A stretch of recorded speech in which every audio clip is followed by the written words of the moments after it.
best friend ko. Kasi nasaktuhan na, alam mo yun, na malapit lang siya. Kaya pagkatawag ko, ilang minuto lang, nasa bahay na siya agad. Tapos ang bilis na mga pangyayari, parang ano lang, pagkadala namin sa ER, parang around ano ata yun, mga 8. Tapos for admission na agad, naghintay kami hanggang madaling araw. Tapos nakapasok ata kami ng room, hindi ko alam kung 3 or 4 na. Tapos hindi siya makatulog, nahirap siya makahinga. Tapos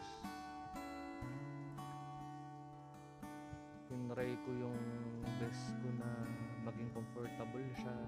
Naging human pillow niya ako kasi hindi siya makahanap ng pwesto para maging comfortable. Tapos medyo nakakausap pa namin siya nung mga madaling araw hanggang pa umaga. Tapos nagulat ako, parang nung lunch time na mga 12, parang iba na, parang di na siya makausap. Tapos biglang pagdating ng hapon, kailangan na siyang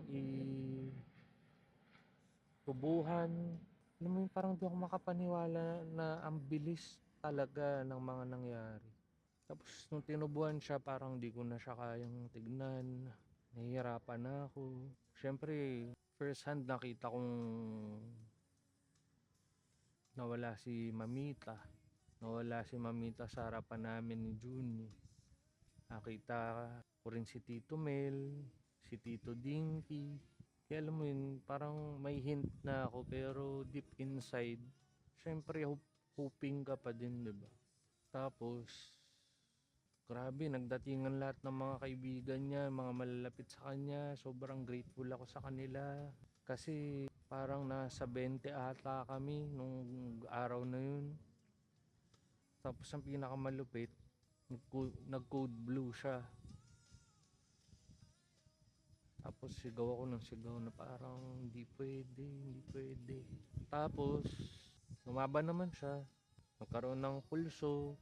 Tapos nagdasal kami, nag-praise and worship kami. And then after ilang hours, nag-code blue na naman.